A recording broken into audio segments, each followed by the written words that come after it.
Hello there, dear listeners. Old and young, familiar and new, hooked and exploring. Thank you for checking out the third episode of the Hounds of Hübschdorf. There are 11 episodes in total, and this is the third. So after this episode, there's still 8 left. Yes, we have brushed up on our math the past year. This episode is almost an hour long and contains 2 chapters, Blood and Bones and The Hungry Hound. This version of the Hounds of Hübschdorf is the standard edition for everyone to enjoy for free. It is complete, but there is an extended edition of the story available on Bandcamp and on Patreon. That edition contains extra chapters from other characters' point of view and is about an hour longer. You can join our Patreon community from $1 on. That's only like buying us each a new pair of socks a year, which is indispensable for an audiobook creator. If lots of people did that, imagine the amount of socks we'd have by the end of the year. We would actually be able to change them once in a while. And even if you can't spare any money, we are really grateful for the likes and comments, for subscribing, for your reviews on Amazon and Goodreads, and your wonderful encouragement and shares on YouTube, Podbean, and social media. And of course, we thank you so much just for listening and joining us on yet another epic audio journey. But enough with the rambling. It's time we shared with you episode 3 of the Hounds of Hübschdorf.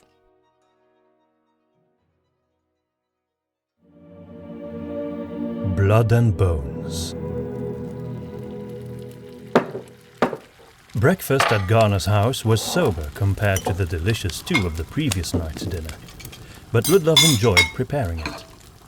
The delicious smell of eggs and bacon hovered in the air and mingled with the smoke-drenched scent of the wooden beams above, promising a hearty start to the day. After the gruesome discovery in the stable, Ludlov had left Tolkien with Fenna, Anna, and the boy to keep an eye on them for the night. As a result, the witch hunter found himself alone with his host this morning, which felt strangely less awkward than it should have. As Ludlov had suggested, Garner had shown him around the kitchen, pointing out where to find the ingredients to make breakfast. As they were enjoying the food, the conversation mainly focused on the tasks at hand, since both of them wanted to make progress as soon as possible. They were sitting at the heavy oak table. Pale sunlight drifted through the window, revealing the brown and orange of the autumn forest outside. "Did you manage to get a bit of sleep, Master, after the commotion and all?" Garner asked. "Alas, no," Ludlov admitted. "The image of that butchered horse kept haunting me all through the night. Was it a warning, or rather an indication of its rider's fate? There is a terrible darkness at work here, Garner. That much is clear." "I didn't catch up on much sleep either, to be honest," Garner said. "I just kept on wondering and wondering, you know.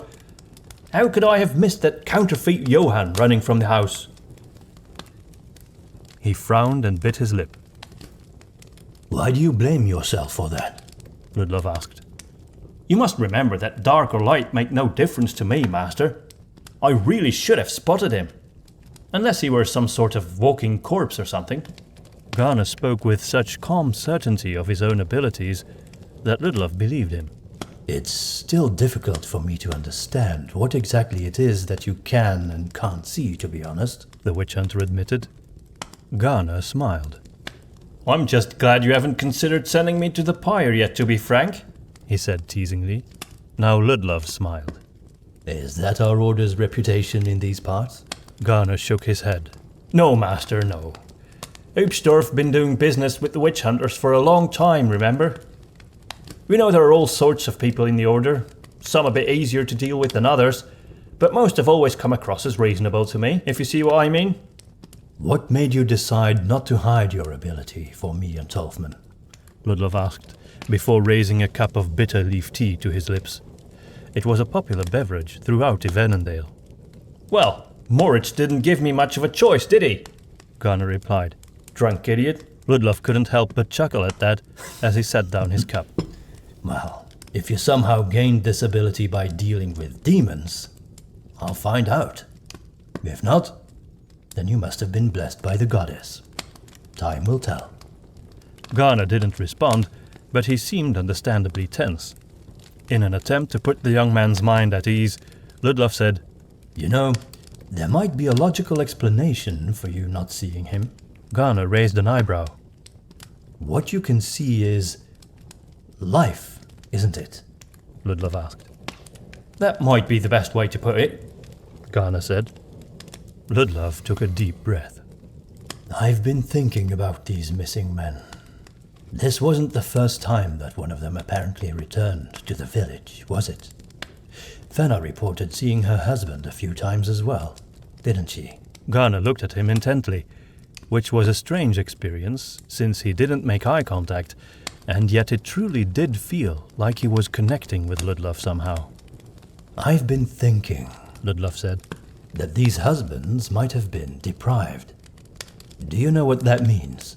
Sancta Agnes preserve us, I've heard of that before, Garner said. Do you truly think so? It's not impossible.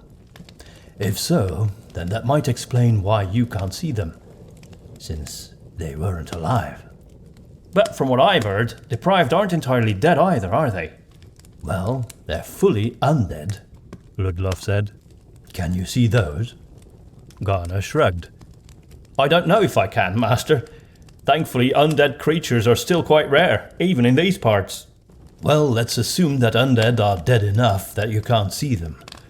Deprived would fit that category, but since they reflect the strength of their master, to a casual observer, they would appear very much alive. Other villagers wouldn't be able to tell that they were actually seeing an undead abomination. That's ghastly, Garner commented. It is. These things are empty shells, so to speak. But since they're the result of the initial phase of the undead ritual, they often still have a certain attachment to their loved ones. Well, that might explain why I didn't see Johan pass me by last night, Garner admitted, and why he never returned home to Anna and the boy. But again, I've never come across any sort of undead before, as far as I know. Outside of the Order, people can only rarely distinguish between the deprived, the waning, and the remnants, Ludlov said. The disturbing quality of the deprived is that there are no obvious tells by which you can see that they're no longer human. Garner looked surprised. Is that true? I always heard it tell that deprived can't speak, and they spread foul odours, and that they had maggots coming out of their ears and all sorts of horrid filth. Ludlov shook his head. No, those are descriptions of remnants who have been through the third and final stage of the undead ritual. Garner picked up a piece of bread from his plate and bit a chunk out of it. Tell me more, he said in between chews. Well, in the first stage of their turning, when we speak of the deprived, the undead are quite alert, agile, intelligent, and to an untrained eye, utterly indistinguishable from a living human being.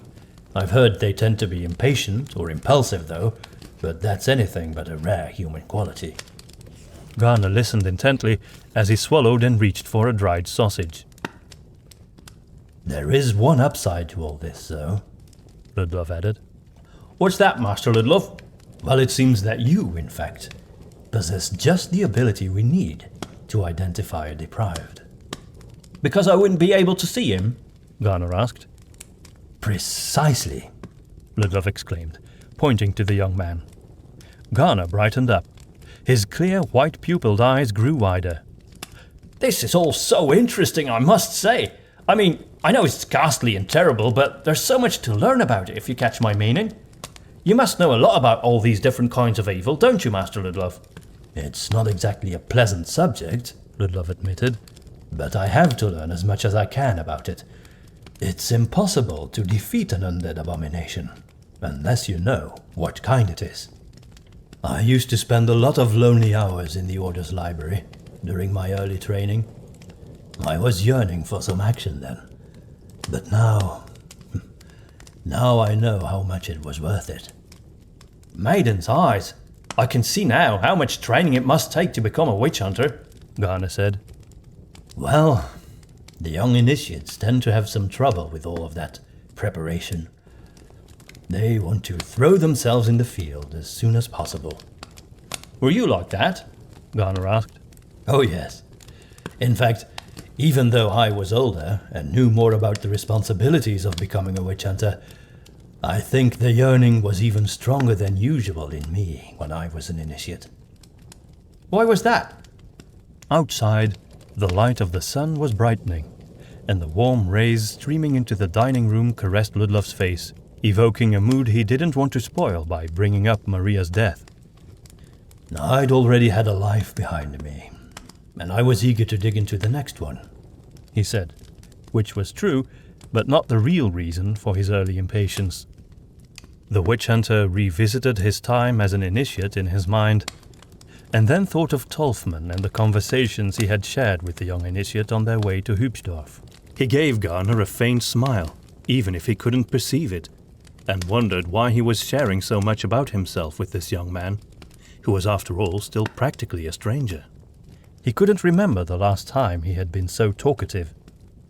He usually felt more comfortable listening, and tended to attract people who would do the talking for him. As Garner got up to gather the plates and cutlery, Ludlov thought he could distinguish gratitude in the man's foggy eyes. Standing up as well, the witch hunter wordlessly started to help. Once the table had been cleared and cleaned, he went upstairs to take his hat from the guest bedroom and put it on. As soon as he felt the familiar pressure on his head, he knew he was complete and ready to take on the world. Ever since he had received the hat, it had become part of his identity. He had even been tempted several times to name it, but he had always refrained himself. He had never heard of another witch hunter doing such a thing, and perhaps it was silly, but he still found himself thinking about it. He had wanted to give his hat a female name, like a ship. Perhaps he could even name it after its original owner, before it had been adjusted to fit on his head. Marie. He considered it for a moment, but then scoffed at himself and left the room. As he was making his way down the stairs, there came a firm knock on the door. Ludlov opened it, expecting to see Tolfman. Instead, he was greeted by Victor and Moritz. We wanted to check in to see how you were doing, Victor said. His long moustache looked perfectly groomed once more. Tired, but fine, thank you, Ludlov said. And I must say, the two of you are looking surprisingly good too, considering your own lack of sleep. After all that had occurred, Victor and Moritz had offered to finish their night watch and bury the remains of Brynjar's horse, while the others caught up with some sleep. I hope the rest of the night was quiet, Garner asked as he came from the kitchen. Peaceful until sunrise, Moritz said. The mayor appointed some civilians to take over the day watch, so we can have some rest now. Then why are you here? Ludlov asked. Victor bowed his head. Moritz and I both know we have a lot to answer for, Master Ludlov. You found us drunk the first time you saw us and drugged the second time. If you put it that way, you're right. That's quite scandalous, Ludlov said with a grin. It's not what we usually like, Master, Moritz said. Please don't... Frankly, I don't care what you're usually like, Ludlov interrupted. Your discipline is outside my authority. The truth is that Hübschdorf is in danger, and I'm here to put an end to that, and for that, I will need all the help I can get. Can I count on you, men? Yes, Master, Victor said earnestly. You can, Moritz added. Good. Now, if you want to be of help, go home and rest. Hübschdorf will need you two sober and attentive after nightfall. Night duty again? Moritz protested. Usually we... A stern gaze from the witch hunter was enough to silence him. Garner, you come with me to Fenner's house. After that, we'll head for the mayor's, Ludlov commanded. Garner? He's not even a real guard, Moritz complained to Victor in a hushed voice. Ludlov ignored him. It was a bright but chilly day outside, and the sense of autumn mingled with the wood smoke coming out of the chimneys. Ludlov remained silent most of the way as he followed Garner to Fenna's house. Again the witch hunter was astonished as he watched the blind man effortlessly maneuver his way through Hübschdorf. You know this village well, Ludlov remarked as they approached the house. Garner mumbled in agreement. Before they entered, Ludlov held the man's shoulder to stop him. I want to ask you something, Garner. What is it, Master Ludlov? Do you think you would have recognized Johann? Had that really been him last night? Oh, I'm positive I would have, Garner said. So, you don't just see people's life force, you can distinguish between them? Ludlov asked. Of course I can, Garner said. Imagine if I couldn't. That would be terribly hard to deal with, wouldn't it? And as I mentioned, Master Ludlov, younger people, healthier people, they're clearer somehow too. Take your initiate, for example. I can see him behind the walls of that house right now. You can? So, walls and other obstacles don't matter? Ludlov asked. Is it just a matter of proximity? Oh, they do matter, I suppose, Garner said, sounding increasingly uncomfortable with these questions. They make people a bit less bright, you could say, but their life energies are still there. What about animals and plants? They have life to them as well. Well, they look a bit different to me. I suppose you might say they have a different colour, but I couldn't say for sure. They're a bit deeper, less clear, but they're there all right. It's like how you feel the air, but you don't really notice it unless it's a strong wind, if you see what I mean. I think people are like a storm. They're impossible to miss. Garner seemed embarrassed by his own explanation, but Ludlov was fascinated. Is there anything else that determines how well you can see people? Well, if I know them very well, I can see them more clearly. Like family members? Ludlov asked. Aye, certainly, Garner said with determination. And loved ones? Ludlov added more carefully, glancing towards the house. Garner just nodded and fell quiet. The door opened and Tolfman came out of the house. He looked surprised to see Ludlov and Garner there. Master Ludlov, he exclaimed. I was just about to head your way. Well, it looks like we got here first, Ludlov said, patting the initiate's shoulder as he approached. I'll go in and check on Fenna and the others if you don't mind, Garner said. Very well, Garner, Ludlov replied. Tolfman and I will wait outside for a moment. The men from Seven Peaks watched as the young man entered the house. Are you all right? Ludlov asked once Garner was inside. Yes. Whoever or whatever visited the house yesterday didn't come back, Tolfman said. I didn't sleep much in that chair, though, he complained. No one seems to, Ludlov said. And the widow Anna couldn't stop crying all through the night, Tolfman added with a groan. Maybe it was his tired mind playing tricks on him, but Ludlov thought he heard Anna cry even now. The sound faded, the door opened and Garner appeared on the doorstep, looking rather concerned. The mayor's home is close by, he said. I'll lead the way. As they made their way through the sleepy village, Ludlov asked Garner how Anna was doing. She's terrified, the young man said. She thinks whoever came to her house might return to kill Florian. Ludlov didn't respond, knowing that it was indeed a possibility to be reckoned with, since the boy appeared to have prevented some sort of attack. They held still in front of a large mansion, decorated with deer skulls and black and red ribbons for Grauwald. Some stone steps led up to a double door, guarded by two statues of rearing stags. Ludlov hardly paid any attention to the house, still thinking about Garner's words. Anna was right. We have to enter those woods and eradicate whoever is doing this, the witch hunter said. I'd rather not wait another day. I agree, Master, Tolfman said. Garner nodded in approval as well. That's what Fenna said. This has taken long enough, it has. She lost her husband Rudiger to this cult, you know, and then her sister's husband. She sees how heartbroken Anna is, how afraid, and Fenna's terrified herself of losing her only nephew too, she is, as I'm sure you'll understand. She adores that little rascal, you know. Something must be done, let me tell you. We better make haste, Ludlov said. When they arrived, they were greeted by the cry of Weis's crow on the roof. Soon after, a kindly old maid opened the door and took them to the mayor's study. She didn't even have to announce the guests. The mayor, who had been standing at a tall, silk-curtained window, immediately smiled widely as soon as he saw them.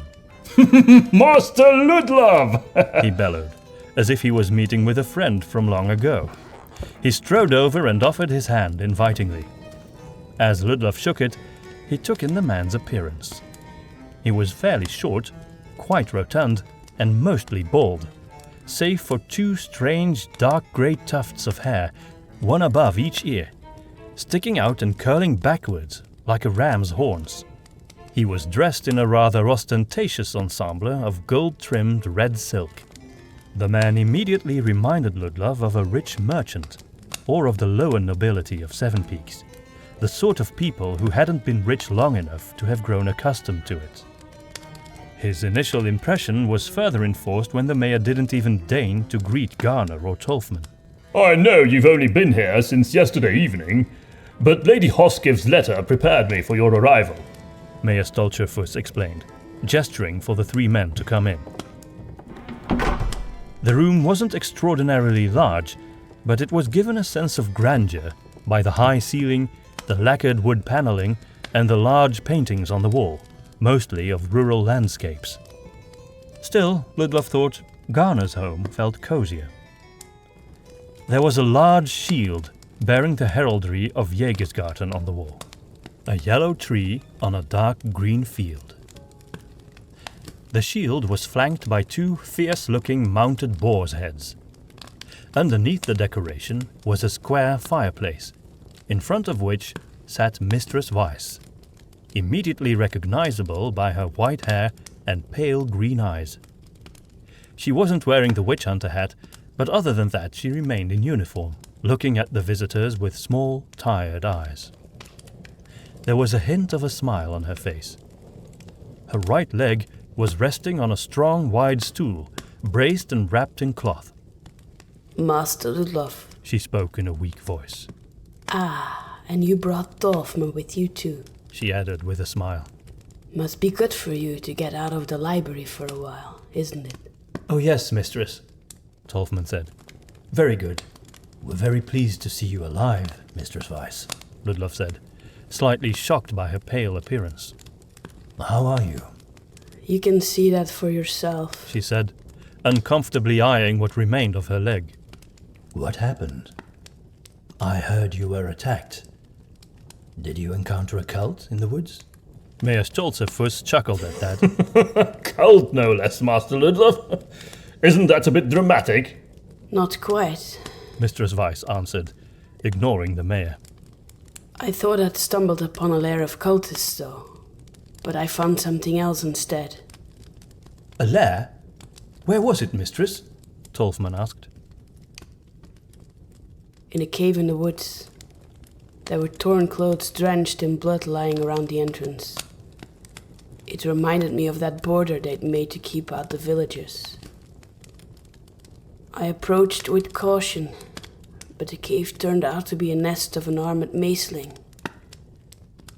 The creature was none too pleased with my visit, and, well, you can see the result. I managed to break off one of its tusks, but clearly I lost the fight.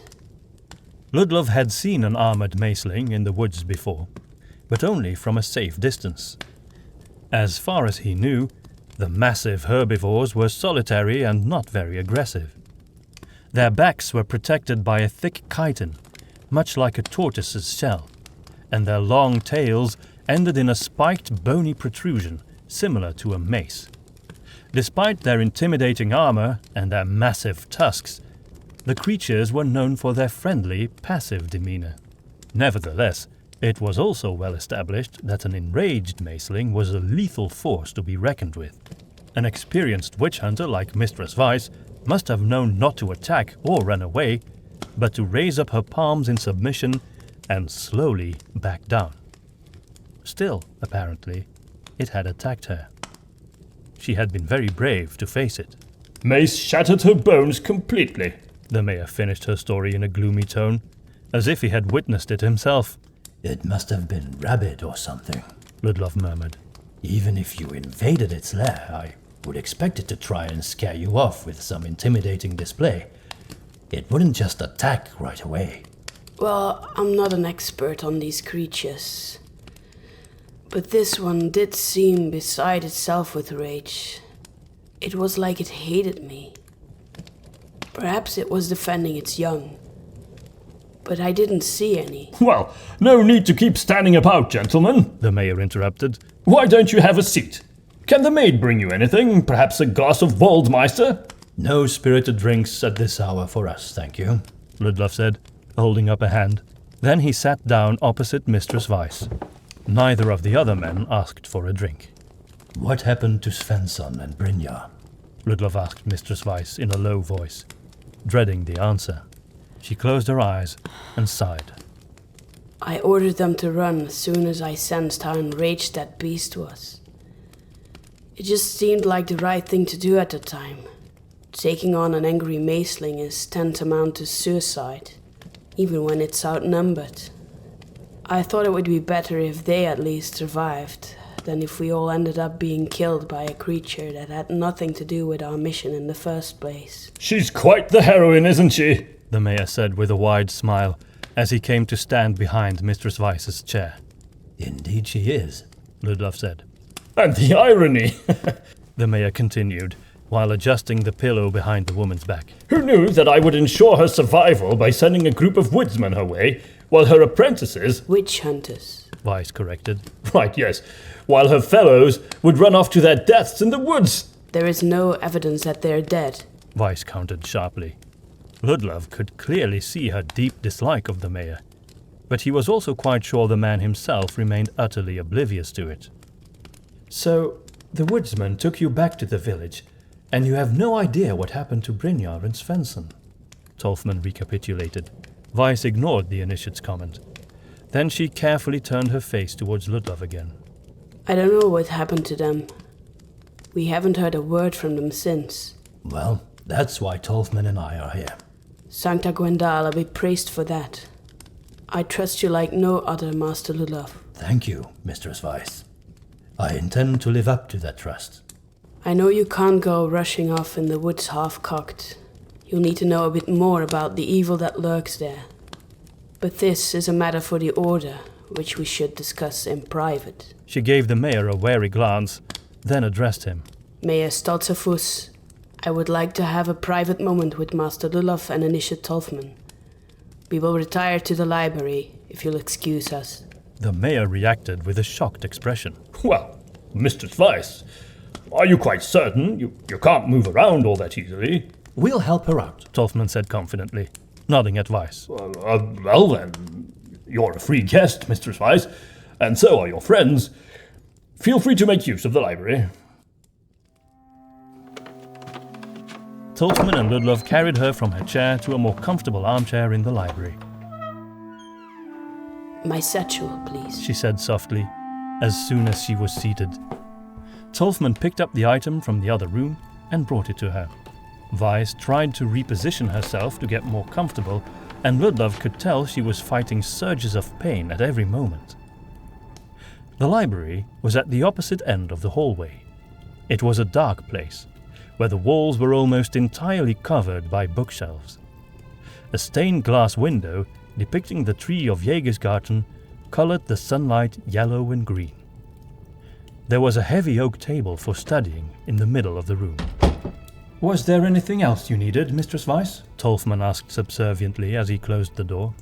Garner stood beside him with a disoriented and forlorn look on his face. No, thank you, Tolfman. Have a seat. I hope you're comfortable here, Mistress Weis, Garner said. As comfortable as can be managed under the circumstances, I'm sure. Is there anything I can do to help you out? Garner asked politely, while Ludlov and Tolfman both took a chair and sat down at the table. Yes. Actually, there is. She lowered her voice. I really don't want the mayor to listen in on our conversation. Could you wait outside, close the door and guard it for us? Garner smiled. Well, it looks like I am a guard after all. Good man. Weiss said, as Garner left the room and closed the door behind him. You seem to harbor a deep distrust of Mayor Stolzefus, Ludlov said, when the 3 members of the Witch Hunter Order were alone at last. I've spent quite some time here and have been able to observe him, Ludlov. He's a conceited little weasel without any integrity. Not the sort of man to involve in these matters. What matters exactly, Weiss? Ludlov asked, taken aback by her candor. He was beginning to grow more and more curious. Weiss grabbed the satchel on the table and opened it. Inside was a leather-bound book. You recognize this book, don't you, Tolfman? Tolfman looked a bit taken aback and unsure how to react. It's all right. You may speak openly now. Tolfman smiled. Well, yes, I know the book, he said, smiling a bit sheepishly. Ludlov frowned but remained quiet. He wanted to see where this was going. Dolfman has been helping Lord Adomir and myself out with some research in the library in Seven Peaks. Ah, well, I'm not surprised. He's already told me that he's done quite a bit of work for Lord Adomir there, Ludlov said. Indeed. But when it comes to this particular project, I asked him to keep quiet to absolutely everyone, since the topic is rather sensitive and possibly dangerous. Well then, it seems he honored that request, Ludlov said. He's told me nothing of the contents of the research. Well done, Initiate, Weiss said, inviting a proud smile from Tolfman. Ludlov noticed she sounded considerably stronger and more hale now than she had in the mayor's presence. Perhaps she had strategically taken on a weaker appearance earlier on. Then she turned to Ludlov as she pressed the book with her index finger. This book contains research on autarch demons. 3 specific ones, to be more precise. Autarchs, Ludlov repeated, intrigued. If this was somehow related to the trouble in Hübschdorf, he feared the worst. Which 3? He asked, while Weiss opened up the book and slid a folded map out of it. As she unfolded it, Ludlov saw that it was quite large, covering half the table. He and Tolfman helped flatten the map and took a good look.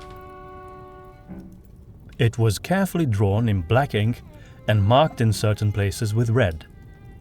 The scale of the map surprised Ludlov. It depicted all of Yvenendale and parts beyond. He immediately recognized the southern regions of the Untronian Empire and the northern half of Parslavena. Then he took a closer look at the red markings. There were 3 large circles drawn on it, each centered around a tiny circle.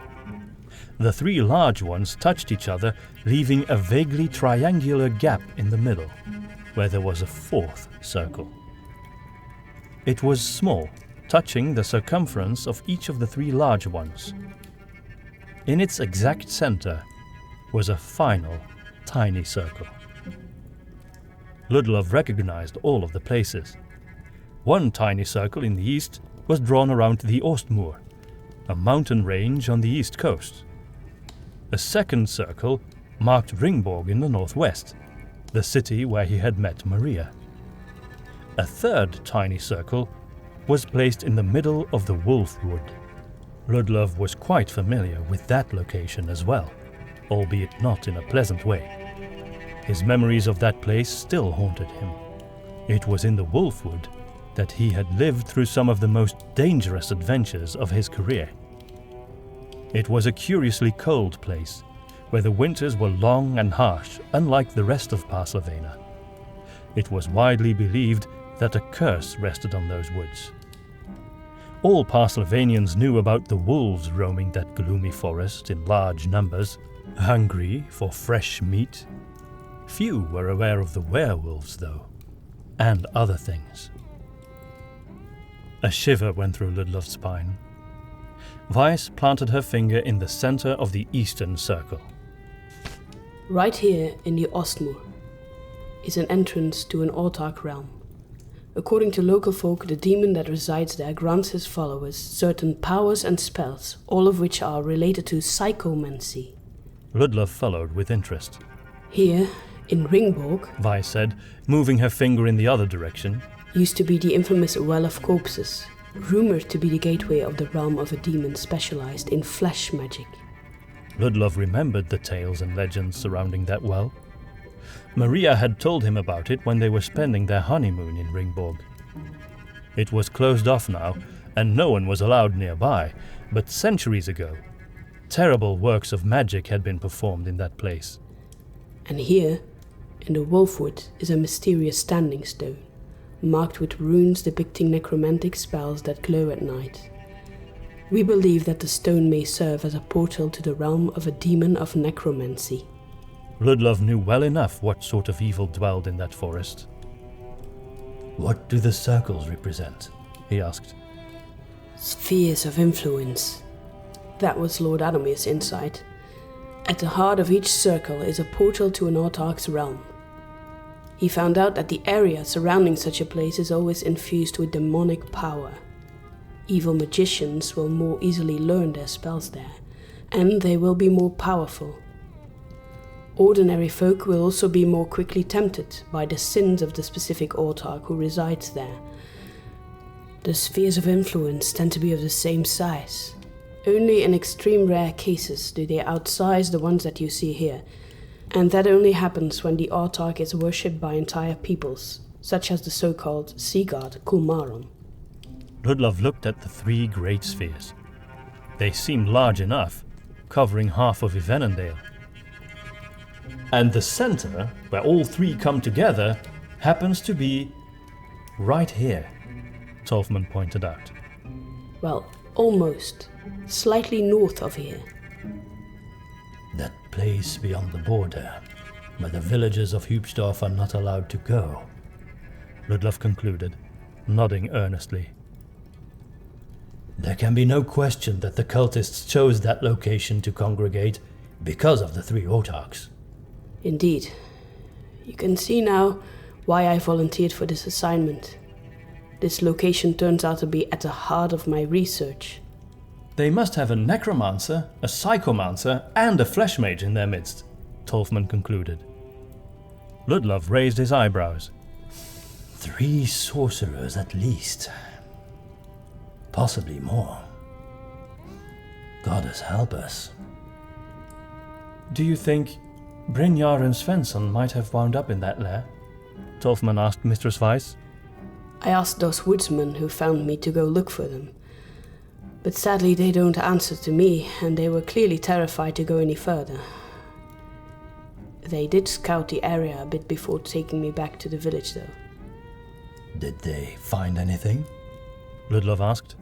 They discovered some human remains here and there, and sets of footprints running towards the border. They assumed those were Brynjar and Svensson's tracks and complained to me how the witch hunters had brought eternal doom to Hübschdorf. Charming, Tolfman noted sarcastically. Ludlov simply nodded slowly as he took in the information. He understood these people's terror. One of the men kept repeating the same words the entire journey back.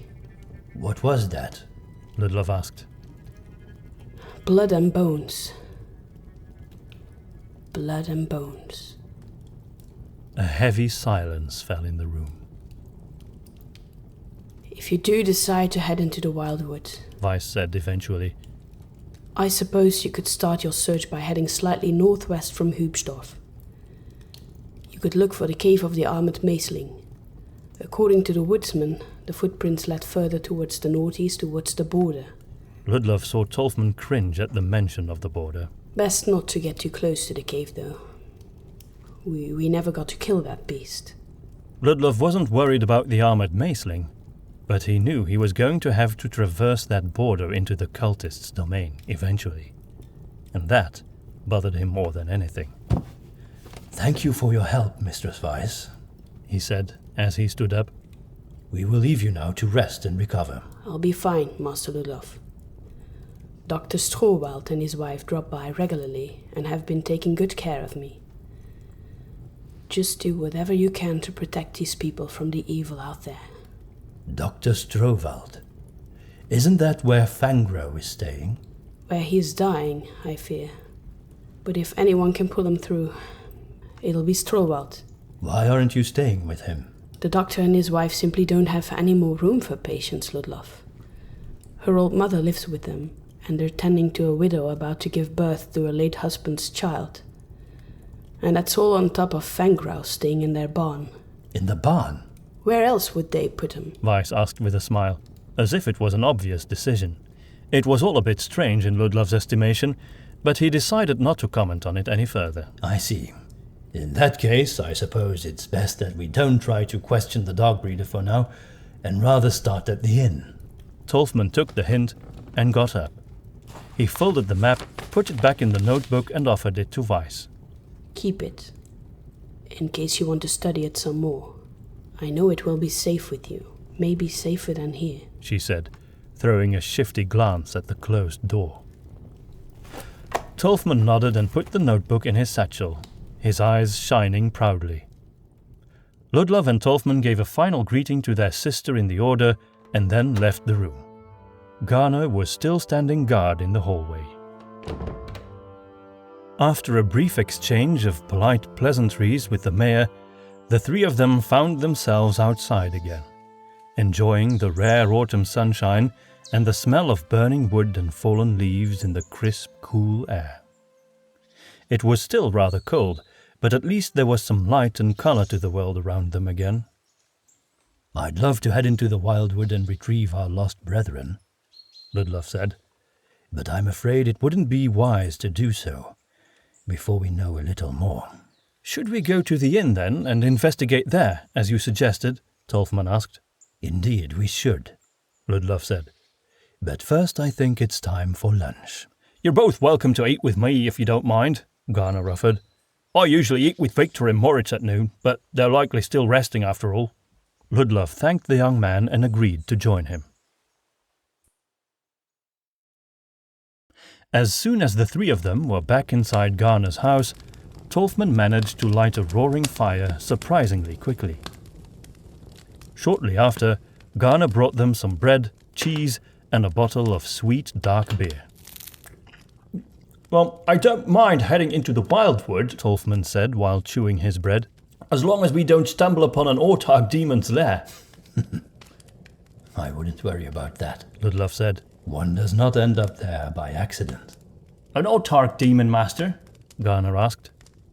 Tolfman looked embarrassed. I'm sorry, Master Ludlov. I shouldn't have brought that up in Garner's presence, he said. I'm just interested is all, Garner said. I've never heard that word before. Well, it's a very powerful sort of demon, Tolfman explained. One that commands its own preternatural domain and that will often try to lure souls from our world into it. They feed on us, on our sins mostly. Indeed, Ludlov said darkly.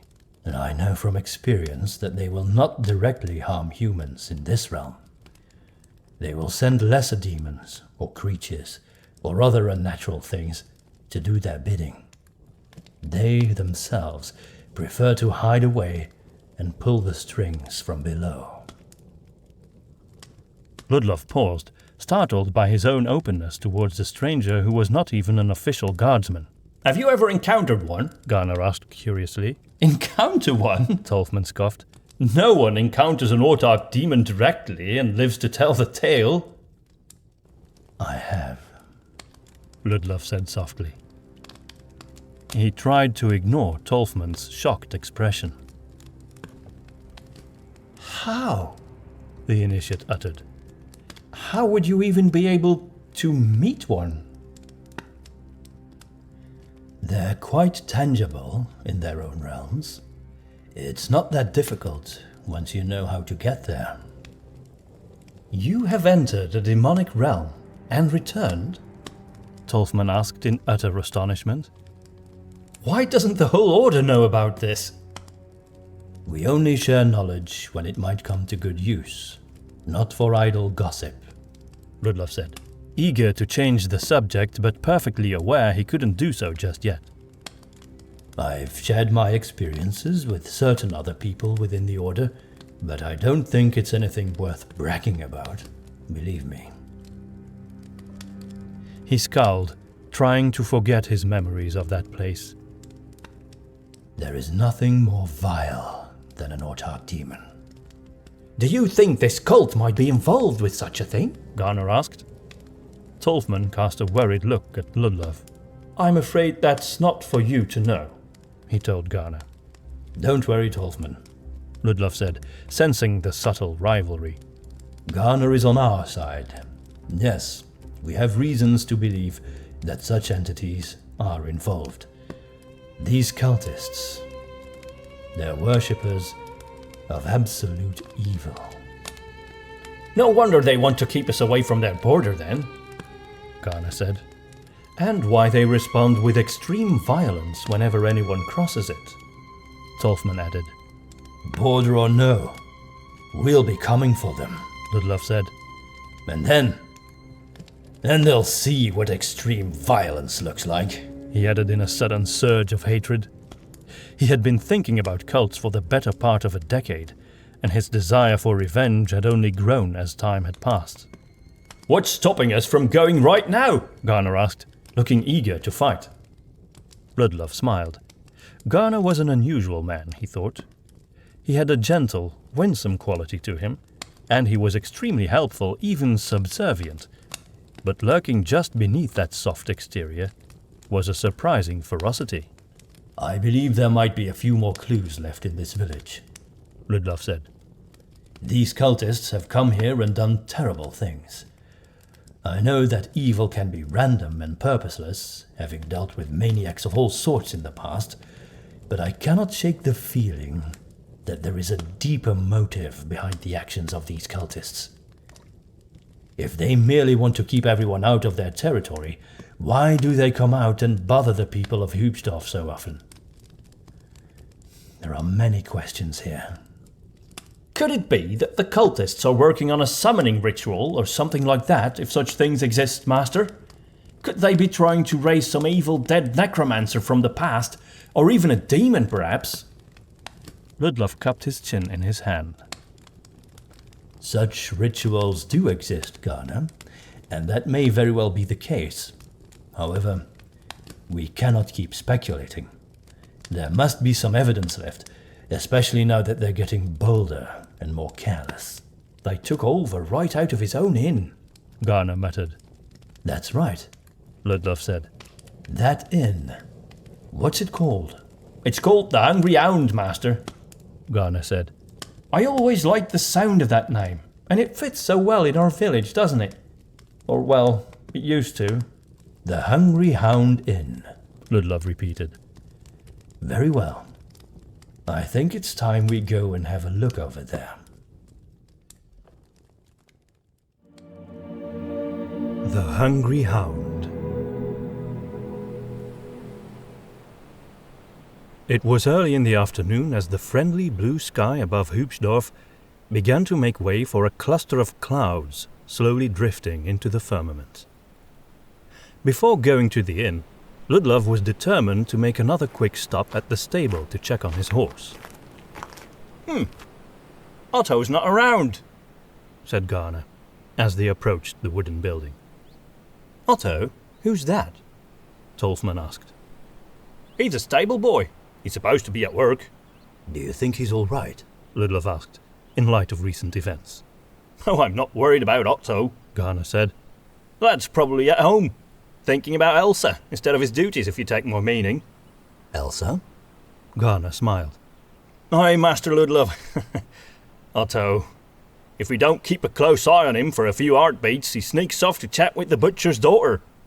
I suppose we ought to be telling him off, but I don't think any of us wants to take it upon himself to stand in the way of young love. After all, it's one of the few bright and hopeful things happening in Hübschdorf for the moment, I have to say. Ah, I see, Ludlov said. That's a dilemma we regularly face in the Order as well. Isn't it true that all the witch hunters are celibate? Garner asked. It is, in theory, but we all have to make the choice between love and duty sooner or later. Sooner is better, of course. Ordination as a witch hunter requires complete and utter commitment. So, did either of you have to choose? Garner asked. Tolfman shrugged. If you must know, I courted a lady before I joined. She spurned me, and I vowed never to have my heart broken again. Being in the Order makes it easier. He had told his story as if he were going over a grocery list. I've never heard you speak of that before, Tolfman, Ludlov said. I don't like to bring it up, but I won't deny the truth either, Tolfman said. What about you then, Master Ludlov the Pure? I don't like that moniker, Tolfman, and you know it, Ludlov said. Tolfman just grinned. Well, if you must know, there was one woman who managed to make me reconsider. But I made my choice, and I stand by it. Garner grinned. Oh, she must have been quite the catch then, if she could do that, if I may say so. It seems like you were born to be a witch hunter, if you catch my meaning, Master. Ludlov smiled wistfully. Indeed, was all he said. Despite the stable boy's absence, Bruno looked well-groomed and fed. The horse started snorting merrily, as if he was asking Ludlov to climb onto his back and travel on again.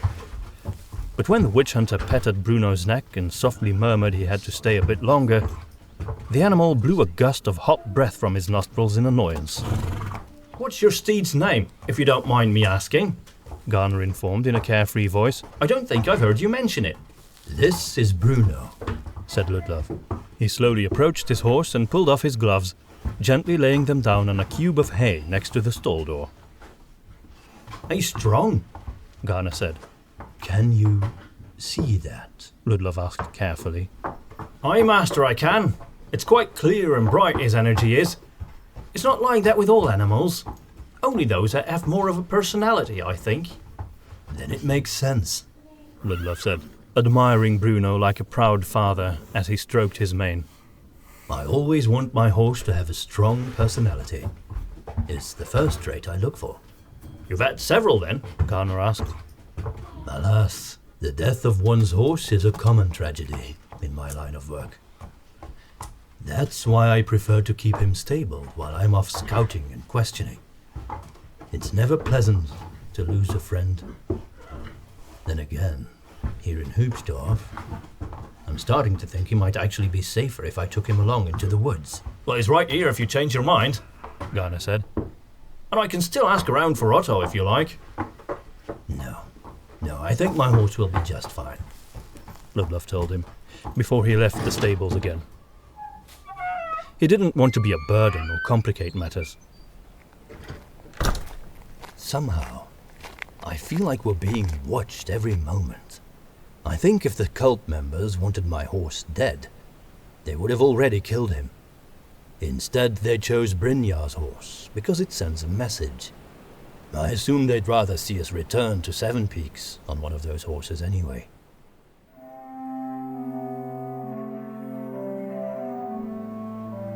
The sky was overcast once more, and the meager daylight that managed to pass through the veil of clouds was already beginning to wane, when Ludlov, Tolfman and Garner found themselves at the front door of the Hungry Hound Inn.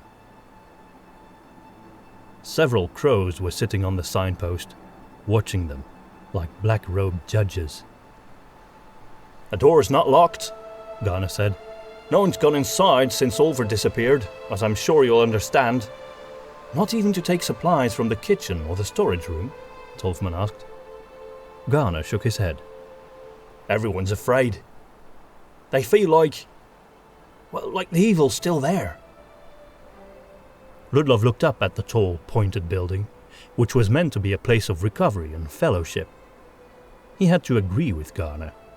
Somehow, it now seemed ominous, foreboding and inhospitable. It's possible that the cultists put a spell of fear on the inn itself, Ludlov said. That would confirm they have a psychomancer in their midst, wouldn't it? Tolfman remarked. Indeed. A rare and very powerful sort of magician. But if Mistress Weis is correct, it would make sense.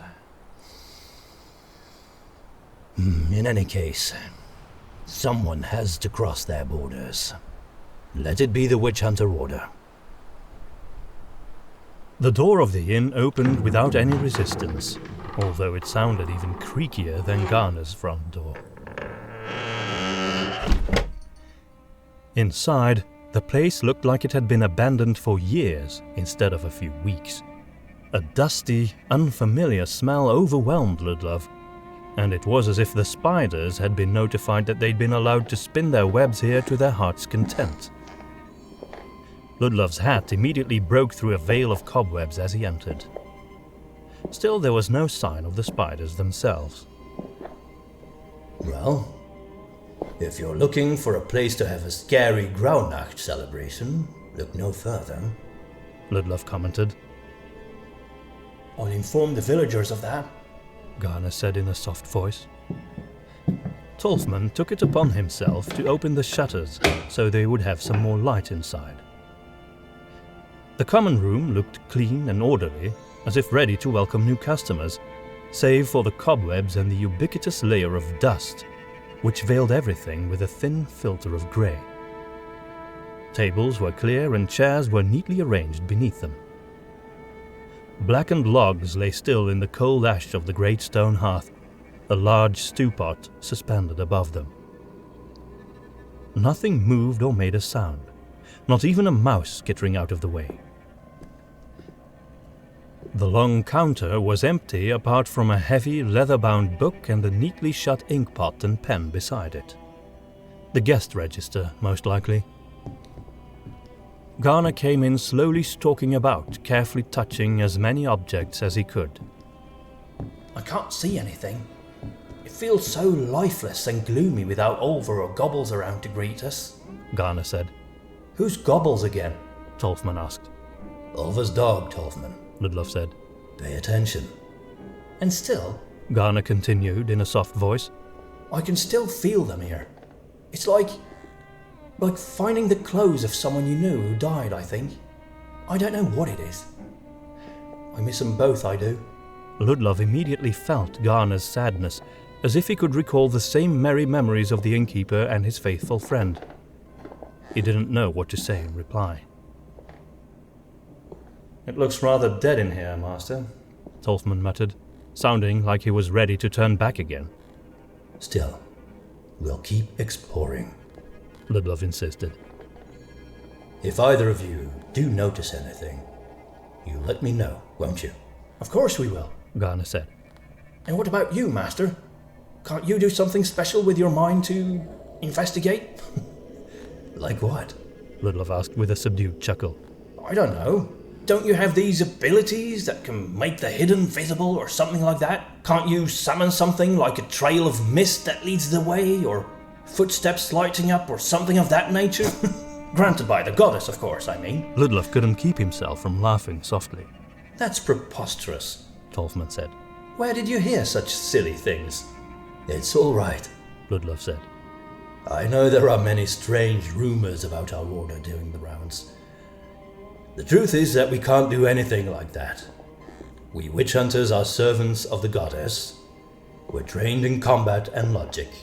We're well read, and we learn to develop a certain alertness, but there's absolutely nothing supernatural involved. Of course there isn't, Tolfman grumbled, as he stroked his finger over a chair and inspected the layer of dust it left on his glove. Tolfman, I want you to investigate the bedrooms upstairs, Ludlov said. Garner, stay with me. Right away, Master Ludlov, Tolfman said. He stepped slowly and carefully towards the staircase, as if expecting the floor to break open if he went too fast. So, a witch hunter is just like any other man then? Garner said, as soon as Tolfman had disappeared out of sight. He sounded somewhat embarrassed, and Ludlov even thought he noticed a hint of disappointment. It's just that, by the way people talk about witch hunters, I always assumed you must have some special abilities that aided you in your research. They even say you get those powers from rituals and magic potions. Ludlov was laughing out loud now.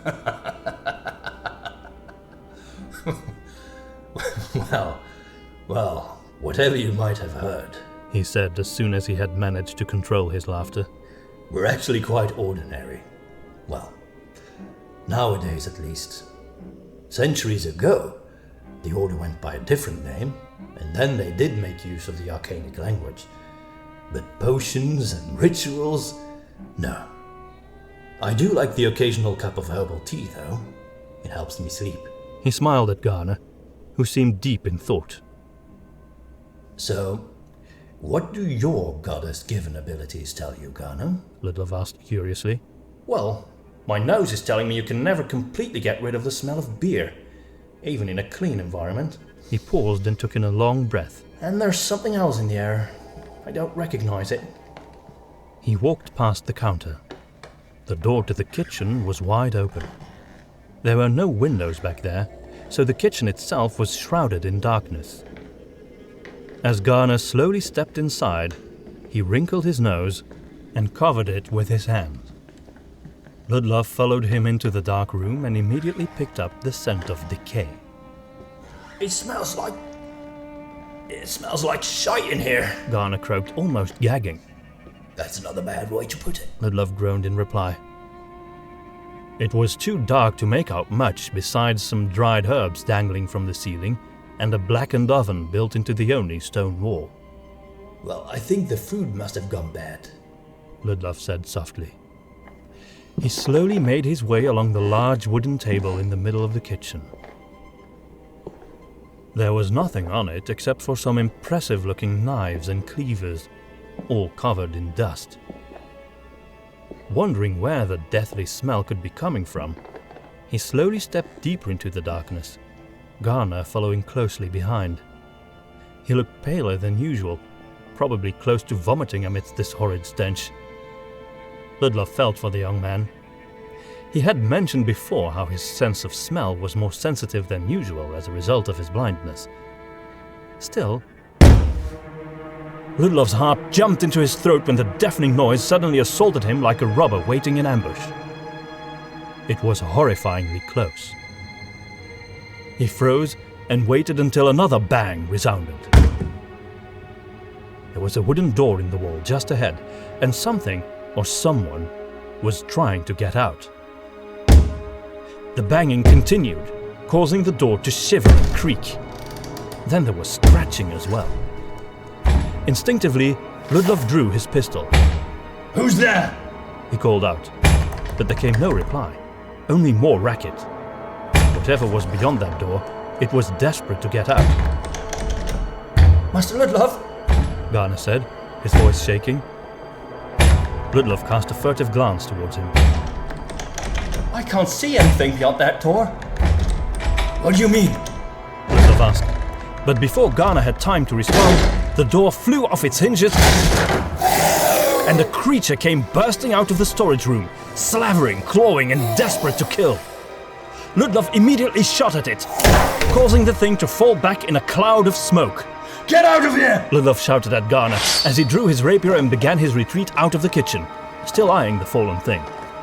As the smoke cleared, he could see it was a guard, wearing the same armor as Garner and the others, albeit rather poorly maintained. What had he done? Had he killed an innocent man? Then, the torso of the fallen guard rose up stiffly, revealing rotting green skin, a missing nose and a gaping cavity where his left eye was supposed to be. A gurgle escaped the guard's throat as he began to stand up. Remnants! Ludlov cried out. Garner stumbled out of the kitchen behind him, bumping into Tolfman, who had just arrived from upstairs.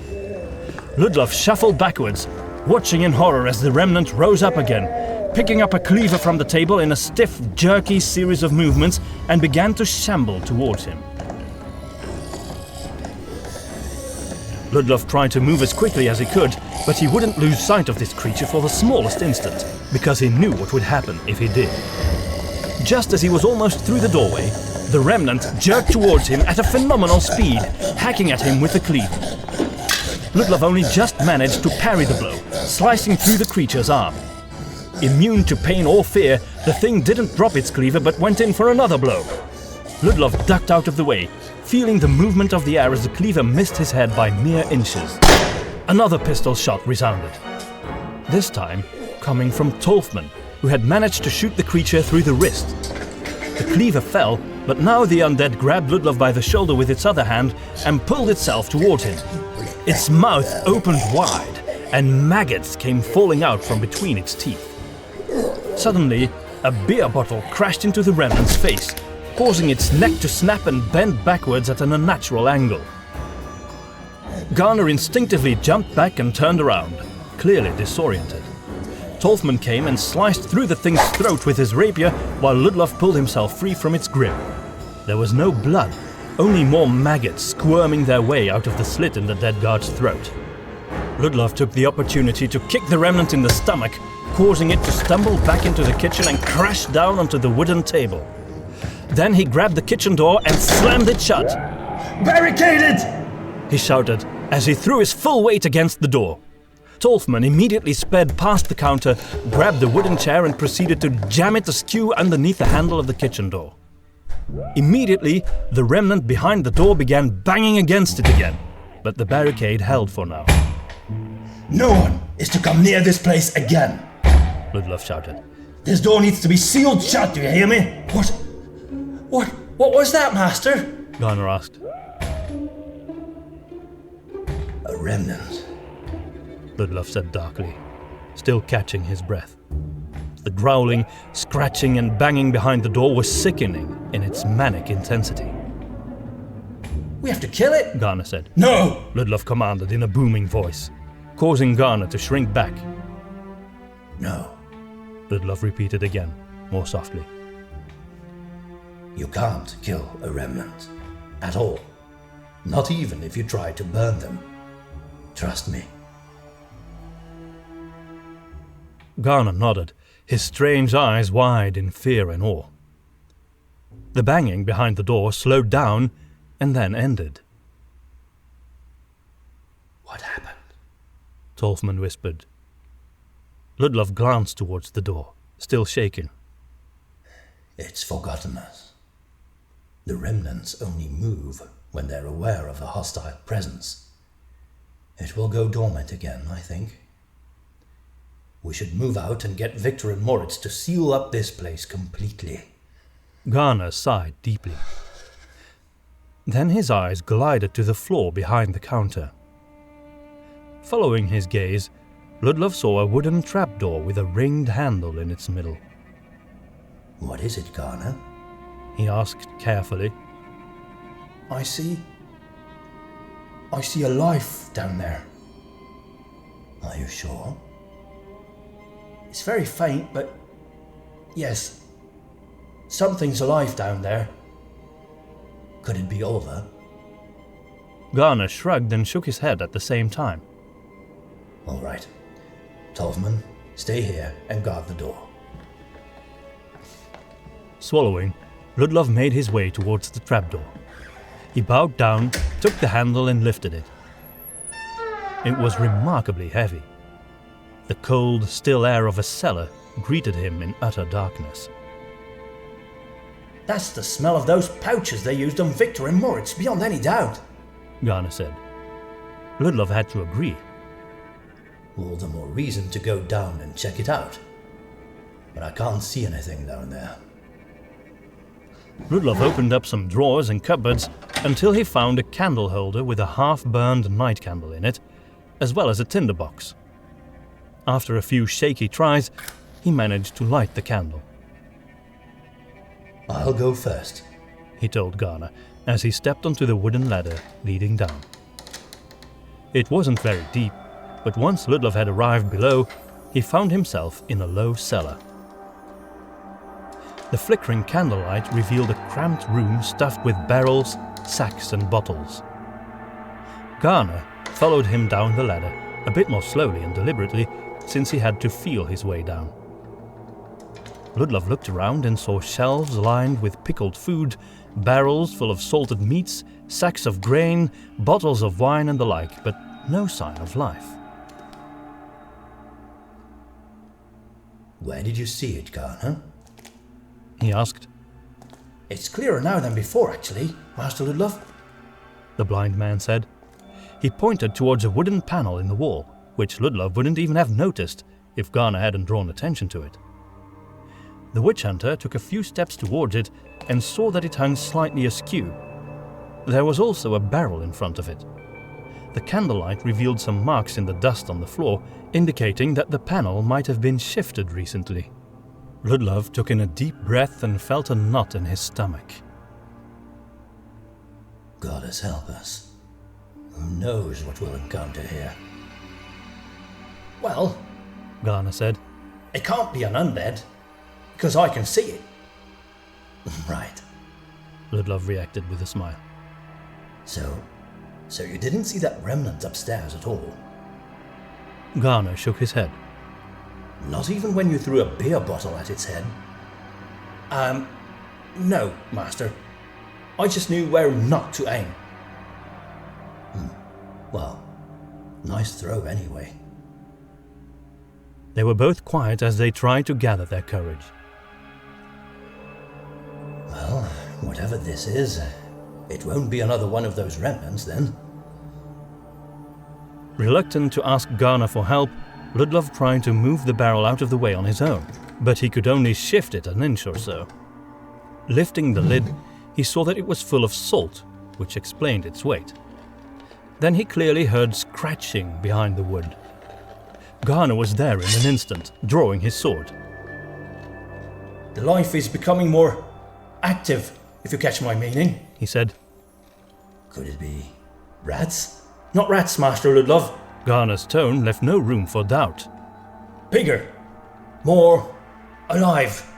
Ludlov crouched very slowly, pushing the barrel just a bit further away, and clearly heard strong nails scratching the panel. He held his breath and drew his dagger. Do you see the creature's shape? Is it human? Is it small? I don't know. But I don't think it's human. It's not bright enough for that, if you catch me. But I can't say anything more than that. I think... Yes? I think it's more than one. Definitely several creatures. Creatures with some sort of personality, but not human. Ludlov said. Very well. We'll have to find out what they are then. Gathering all his courage, he set down his candle on the nearby barrel and then grasped the edges of the wooden panel. He felt his heart drumming in his throat as he slowly pulled back the panel by a few inches. A sudden growl and a scratch startled him and made him fall back against Garner, who was only just able to grab a hold of a rack of wine bottles to keep his balance. Ludlov lifted his sleeve in the light of the candle and noticed 3 deep scratch marks, drawing lines of blood on his forearm. Did it bite? Garner asked. It's scratched. Ludlov said. It's definitely an animal. It could be hostile, but I think it's more afraid. Let's try again. I can see the life, the energy, swirling. Garner said. Ludlov considered sheathing his dagger to appear less dangerous, but decided instead to keep it ready after all. Animals could be unpredictable. Could you try to move this barrel a bit further? He asked Garner, taking the blind man's hand and leading it towards the barrel. He picked up the candle and set it down a bit farther on a shelf, moving the shadows around them. Meanwhile, Garner pushed the barrel to the side with a groan.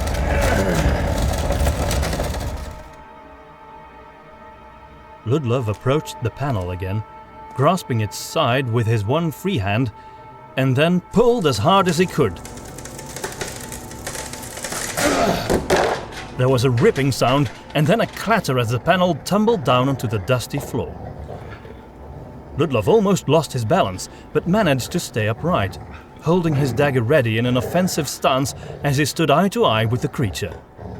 The low light of the candle revealed shaggy fur and dark, glittering eyes. As it let out a deep, menacing growl, both men knew what they had found.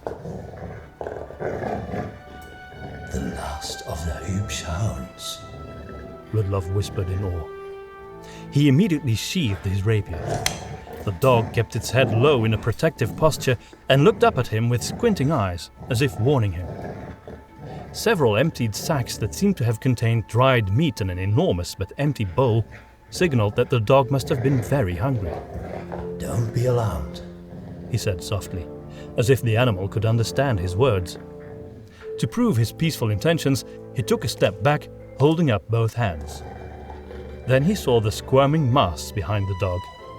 5 helpless puppies, desperately trying to crawl underneath their mother's belly. Goddess be praised, Garner said. there is still hope for Hübschdorf.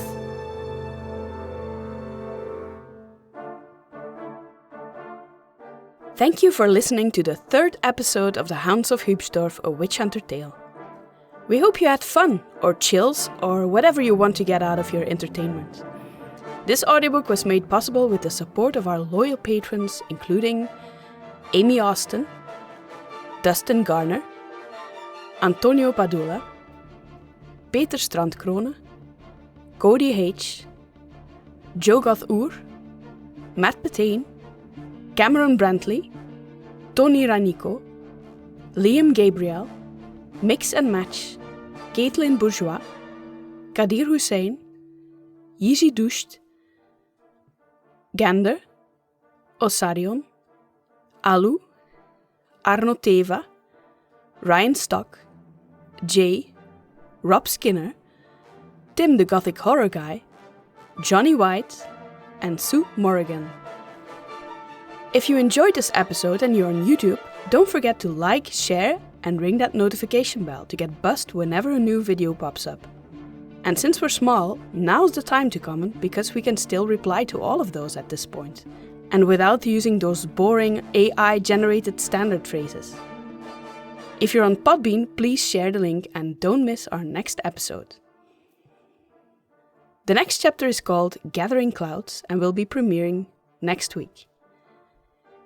If you can't wait that long, you can purchase the extended edition of the entire story on Bandcamp or join us on Patreon in the Master Witch Hunter tier or higher. Or you can support us in other tiers from as little as $1 a month. That would be a mere $12 a year. It would mean the world to us, or at least a nice new set of underwear.